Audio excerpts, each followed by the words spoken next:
మనకు ఈ యొక్క ఎస్ఐఆర్ యాక్టివిటీకి ఎలక్షన్ కమిషన్ డీటెయిల్ షెడ్యూల్ ఇవ్వడం జరిగింది. సో ఇప్పుడు ఈ ఎస్ఐఆర్లో 4 పేజీలు ఉంటాయి. ఫస్ట్ది మన ఎన్యూమరేషన్ పేజ్, మళ్ళీ డ్రాఫ్ట్ పబ్లికేషన్ చేస్తారు. డ్రాఫ్ట్ పబ్లికేషన్ తర్వాత మళ్ళీ క్లెయిమ్స్ అండ్ అబ్జెక్షన్స్ ఉంటాయి. అవన్నీ అయిన తర్వాత డిస్పోజ్ చేసి 2 నెలల పాటు ఉంటుంది. తర్వాత మనం ఫైనల్ పబ్లికేషన్ చేయడం జరుగుతుంది.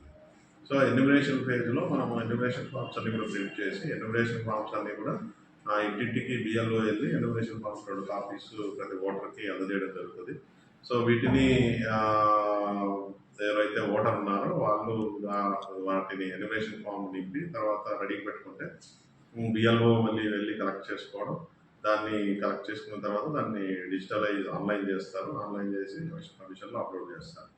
సో అప్లోడ్ చేసిన తర్వాత మళ్ళీ ఎవరైతే ఎన్యూమరేషన్ ఫామ్ రిటర్న్ ఇస్తారో, ఎవరి ఫామ్ అయితే డిజిటలైజ్ అవుతుందో వాళ్ళకు రేపు డ్రాఫ్ట్ పబ్లికేషన్లో వాళ్ళు ఓటు నమోదు చేసుకుంటారు. సో ఎవరైతే ఓటు ఈ ఎన్యూమరేషన్ ఫామ్ రిటర్న్ చేయరో, మేము ఇవ్వమని సంతకం పెట్టి ఇవ్వమని చెప్తారో వాళ్ళ ఓటు ఫామ్ 7 పెట్టకుండా ఎవరు కూడా డిలీట్ చేయకుండా ఆటోమేటిక్గా డిలీట్ అయిపోయింది. సో ఎందుకంటే ఎన్యూమరేషన్ ఫామ్ బేస్ చేసుకొని మనం రేపు డ్రాఫ్ట్లో పెడతాం.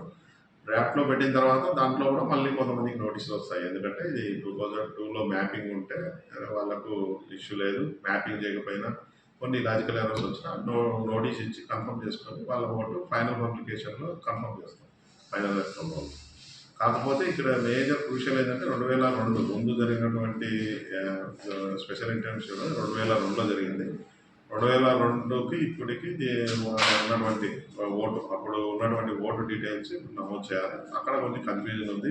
దీనికి సంబంధించి బిఎల్ఓలు డీటెయిల్డ్గా మ్యాపింగ్ చేయడం జరిగింది. మ్యాపింగ్లో వాళ్ళ దగ్గర డేటా ఉంది, చాలా వరకు బిఎల్ఓ దగ్గర ఉంది కాబట్టి ఇబ్బంది లేదు. ఓటర్ కూడా voters.eci.in అనే పోర్టల్ ద్వారా కూడా వీళ్ళు సర్చ్ చేసుకోవచ్చు.